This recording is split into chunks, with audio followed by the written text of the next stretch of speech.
On May 10, 1940, the stage was set for one of the most cunning and darkest chapters of World War II, the Battle of France.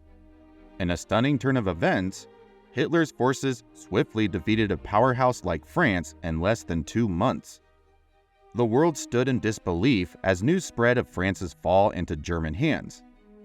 Join us for a compelling episode delving into the pivotal battle that reshaped the course of World War II, the fall of France.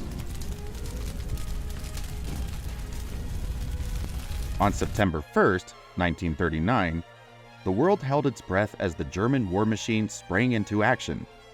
From the west, the German army surged, while simultaneously, the Soviet forces bore down from the east.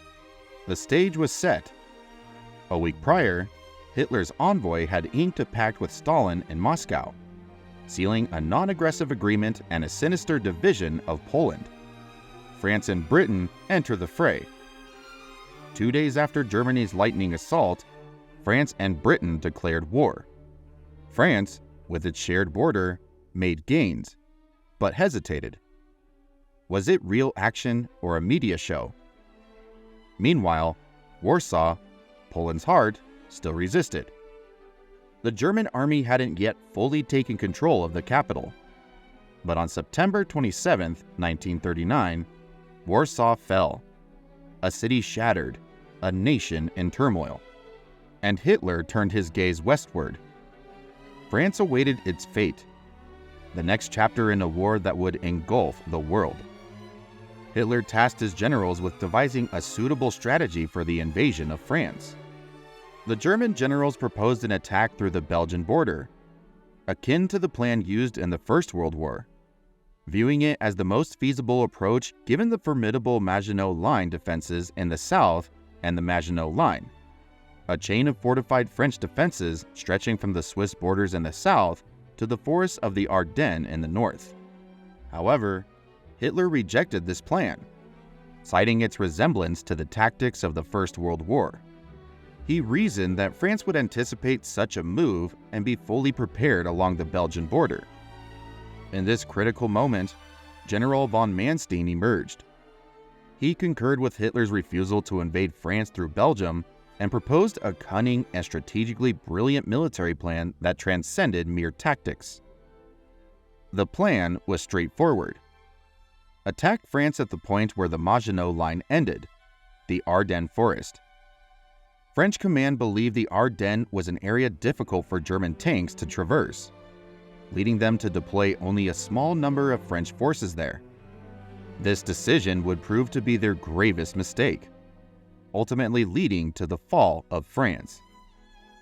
Hitler successfully held more than 3 million soldiers, while the Allies had a comparable number, including additional troops from other colonies. This allowed Hitler to swiftly defeat France once again. Meanwhile, the German army initiated attacks on the Netherlands and Belgium as part of their strategic deception plan for the Allies. This offensive aimed to mislead the Allies by making them believe Germany would follow a similar strategy as in World War I, attacking through Belgium. Little did they know that Hitler's true plan was to strike against the Ardennes forest, employing the devastating tactic known as Blitzkrieg. Upon receiving confirmation of the success of his deception, Hitler was elated. He promptly ordered a significant portion of his forces to launch the attack on France via the Ardennes forest. The German army began its traverse of the Ardennes forest, encountering a weak French defensive force. Most of France's military strength was concentrated in northern Belgium. The question arose, could the German army successfully pass through the Ardennes forest, a natural fortress that the French considered impenetrable for German tanks? The difference in mindset between the German and French armies became evident. The German forces viewed the task as challenging but not insurmountable. By providing the necessary tools, they believed they could achieve success. In contrast, the French army held a different perspective. Despite the odds, the German army did indeed succeed in passing through the Ardennes forest and entering France. On May 15, 1940, The southern French forces, concentrated in the Maginot Line, began retreating toward the middle of France. Their assumption was that after entering France, the Germans would head directly to Paris. However, the Germans' true objective was not Paris. Instead, they aimed to besiege the Allied forces in the north. Remarkably, the German army succeeded in besieging all Allied forces, totaling 500,000 soldiers. Subsequently, all supplies were cut off due to the German blockade. By May 21st, the Allies were left with no choice but to launch a final attack to break the German blockade. Unfortunately, they faced significant challenges: lack of supplies and no air support. The German Air Force had already gained control of the skies over France during the early stages of the battle, leading to the destruction of French airfields and a substantial number of Allied aircraft. Consequently, the Allied forces began a strategic withdrawal toward the sea, hoping that Britain would come to their rescue. And here, one of the most perplexing decisions of World War II was made by Hitler. Contrary to the desires of his generals, who saw the necessity of attacking the besieged Allied forces, Hitler ordered the German forces to stop immediately and not engage.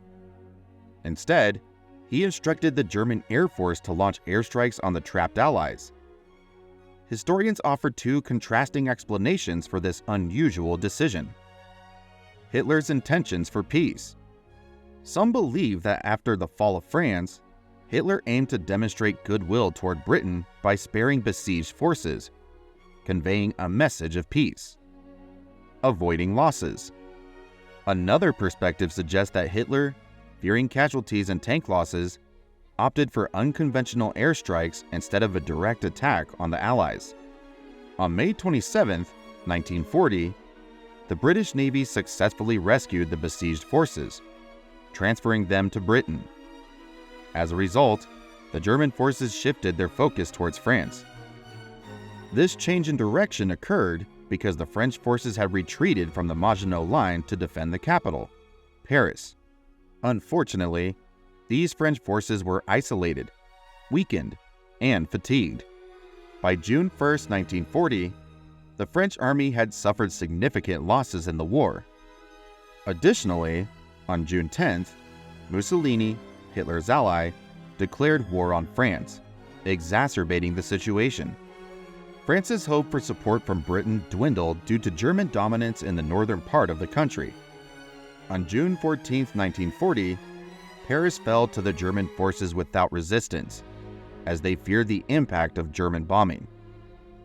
Finally, on June 22nd, France declared its unconditional surrender, accepting all German conditions without objection. Hitler's first act after France's fall was to retrieve the original copy of the Versailles Treaty, which had contained Germany's surrender terms in World War I. Notably, he also brought a train car in which the German surrender treaty from World War I had been signed. This sequence of events underscores the depth of hatred and revenge that existed with Hitler since World War I. French leaders signed the surrender agreement before Hitler, resulting in the division of France into two parts: a northern region under complete German control and a southern part subject to a French government aligned with Germany. Hitler's insistence on maintaining a French government allowed him to exert control over the vast French colonies,